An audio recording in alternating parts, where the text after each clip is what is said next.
Écoutez, moi, je suis pédiatre cancérologue depuis un demi-siècle quasiment, et Gérard donc est chirurgien orthopédiste et statisticien et cancérologue. On a eu le bonheur de travailler ensemble pour essayer de soigner pour soigner les enfants atteints de cancer, en particulier Gérard leur sauver les jambes et nous avec mon équipe on essaie de leur sauver la vie. Et bon, on a eu effectivement le bonheur d'avoir d'excellents résultats, mais de se heurter au milieu qui n'était pas du tout content qu'on applique des protocoles démontrés, efficaces, validés, publiés, et qui voulaient absolument déjà, dans les années 85, rentrer absolument les enfants dans les essais thérapeutiques. C'est comme ça que, indépendamment de notre volonté, on est un peu devenu le mouton noir, juste parce qu'on voulait guérir des enfants et pas les soumettre comme cobayes, comme ça existait, ce qui ne voulait pas dire un refus total des effets thérapeutiques, mais un refus des essais thérapeutiques dans les situations où il y avait déjà des traitements avérés. Donc, en toute humilité, effectivement, on peut comparer à l'histoire actuelle du professeur Raoult, qui manifestement a un traitement qui marche, puisqu'il y a quand même plus de 58% des médecins au monde qui le soutiennent et qui l'utilisent avec d'excellents résultats.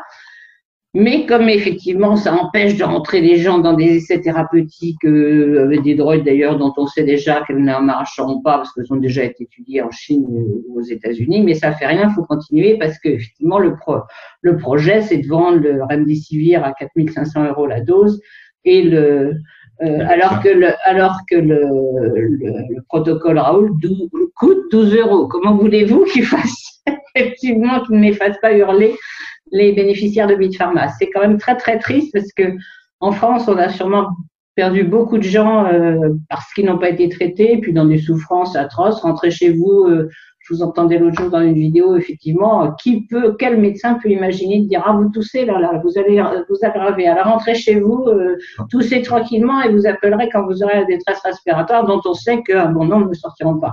C'est hallucinant et ça c'est pour ceux qu'on traitait. Mais en même temps, on a dit il faut pas traiter tout le monde parce qu'il n'y aura pas de lit, ce qui était faux. Je sais pas si on aura le temps de le dire, mais il y a eu des lits vides partout en France et partout dans le monde. Aux États-Unis, il y a eu exactement la même chose. Il y a exactement la même chose, c'est-à-dire qu'il y a des monceaux de lits vides pendant qu'on dit aux gens, vous traitez pas, vous allez encombrer les lits qui pourraient servir à d'autres.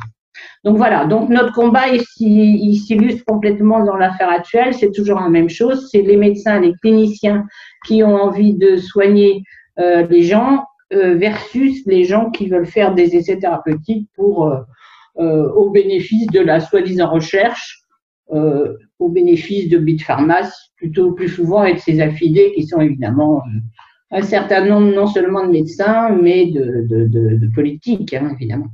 Voilà. Oui, alors on pourrait penser qu'il part. Ça nous situe.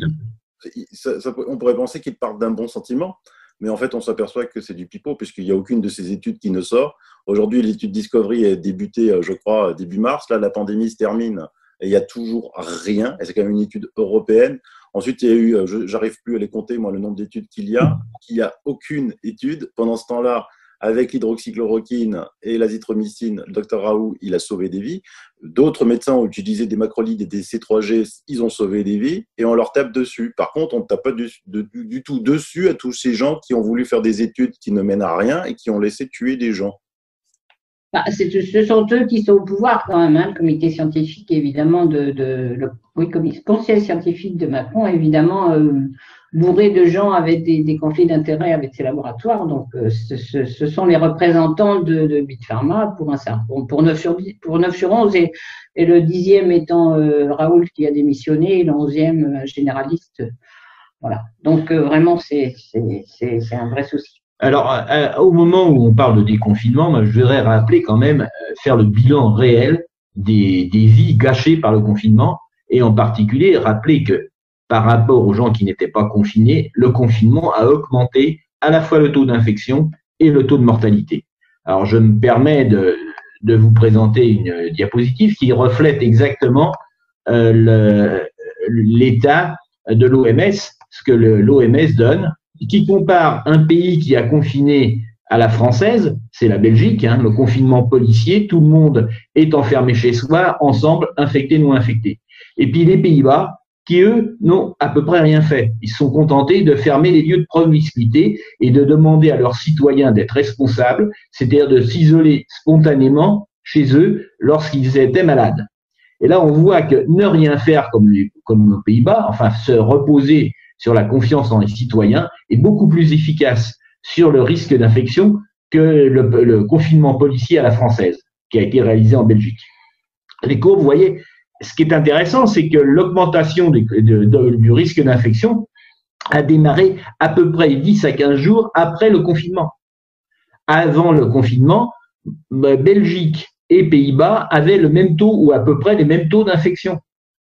Et dès que les Belges ont été confinés, leur taux, dès quelques temps après, 10 jours après à peu près, tant que la mesure fasse effet, on voit le taux d'infection en Belgique augmenter de manière tout à fait significative.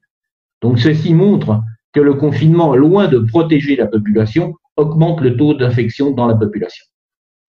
En plus, c'est des sources OMS, quoi. Ah, c'est les sources OMS, hein. Tout le monde peut vérifier cela. Il suffit de taper coronavirus, disease, Covid, situation report. Et vous avez toute la liste là, celle-ci, vous avez donc toutes les dates. Vous pouvez vérifier tous les chiffres donnés, sont ceux directement publiés par l'OMS. Alors, non seulement le confinement aveugle à la française policier augmente le risque d'infection, mais également ça augmente la mortalité. Là, vous avez les mortalités, toujours pareil, selon les mêmes sources OMS, l'évolution des mortalités dans les différents pays en fonction de la politique sanitaire suivie.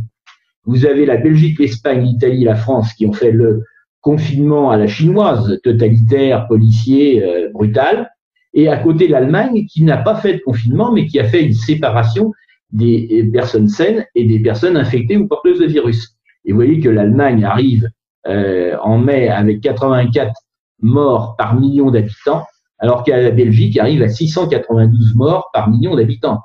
C'est absolument colossal et absolument désastreux. Donc on peut dire le confinement est une catastrophe au point de vue infection. Le confinement brutal à la française est une catastrophe en termes d'infection, en termes de mortalité. Donc on ne peut, et là ça c'est l'ensemble du monde, là maintenant, vous avez les derniers chiffres, donc par les résultats au 5 mai 2020, vous avez d'un côté les gens qui ont fait les méthodes traditionnelles de protection contre l'infection, les méthodes médicales éprouvées qu'on a toujours utilisées dans les grandes épidémies, et qui sont la fermeture des frontières et la mise en quarantaine des seuls infectés, sans embêter la population globale qui doit faire marcher la nation et nourrir les autres. Bon. Et vous avez là, ce soit Singapour, Taïwan, le Japon et la Corée du Sud, qui eux sont à moins de 5 personnes décès, moins de 5 décès Covid par million d'habitants. Vous avez les pays européens qui ont suivi la même stratégie, qui sont l'Allemagne et l'Autriche, qui sont à 82 et 67 morts par million d'habitants. Vous avez les gens qui ont laissé, qui sont reposés, qui n'ont pas pris de mesures, qui n'ont pas fermé leurs frontières, qui ont simplement dit à leur population soyez responsables, et qui sont la Suède et les Pays-Bas, qui sont aux environs un petit peu moins de 300 morts par million d'habitants. Et vous avez en Hongrie les méthodes la méthode chinoise, le confinement policier à la française, qui lui culmine entre au minimum 400 par million d'habitants et 684 pour la Belgique par million d'habitants. Donc, en voyant ce graphique, on peut se dire le confinement est une catastrophe du point de vue mortalité, et sortir du déconfinement ne peut pas nous ennuyer, mais au contraire ne peut nous apporter que du bien. Je voudrais ajouter quand même, pour rassurer aussi les populations, c'est que toutes les statistiques qui ont été faites de par le monde montrent bien que les moins de 50 ans sont quasiment pas atteints. Et plus on descend vers les tout petits, moins on arrive à rien. C'est-à-dire, il n'y a pas d'enfants atteints par le Covid grave. Et je relisais encore cette nuit les analyses des Américains qui précisent bien que quand on vous a trouvé 3 morts par-ci ou un mort par-là chez les enfants, en gros, quand on a pu aller voir les dossiers, c'était des malades qui éventuellement avaient un test positif, avec tout ce que on pourra dire éventuellement de la non-fiabilité, mais surtout qu'il y avait une autre pathologie. Par exemple, un mort dans un pays européen, soi-disant monté en exergue et qu'on a vu, et finalement, il y avait une leucémie derrière qui n'avait pas été diagnostiquée antérieurement. Donc, ce que je veux dire, c'est qu'en gros, il faut que les gens de moins de 50 ans qui n'ont pas de pathologie sous-jacente, évidemment. Hein, si on a une leucémie, qu'on est en plein immunodépression, ça peut être différent encore que ça aussi, ça se discute, mais peu importe. En tout cas, tous les gens qui n'ont pas de pathologie doivent être tranquilles. Il n'y a aucune raison d'avoir une panique pareille quand on a 20 ans ou 30 ans, qu'on ait une panique pareille, alors que statistiquement, manifestement, ce sont les gens de plus de 80 ans qui sont morts le plus, hein, en Italie par exemple, mais aussi en France et dans tous les pays.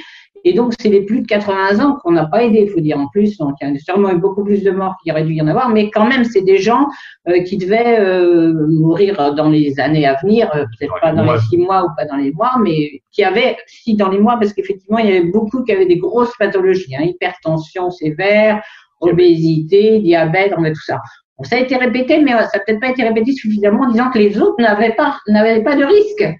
Ce qui d'ailleurs rendait complètement invraisemblable ce confinement global général de la génération, puisqu'il n'avait pas de risque à ce virus de maladie grave. Donc, ce qu'il lui fallut faire, c'est effectivement bien soigner les malades, quel que soit leur âge, mais en sachant que c'était surtout au-delà de 70 ans qu'on allait vraiment trouver des malades à soigner. Et pour ce faire, on avait largement assez de solutions de traitement, ne serait-ce que celui du professeur Raoult ou celui des médecins alsaciens ou lorrains qui ont manifestement eu aussi des traitements efficaces, et peu de réanimation théoriquement si on les traite en tout début. Donc vraiment, on n'aurait jamais dû avoir ce cinéma-là, mais bon, ça, on y reviendra. Pourquoi tout ce cinéma, quoi.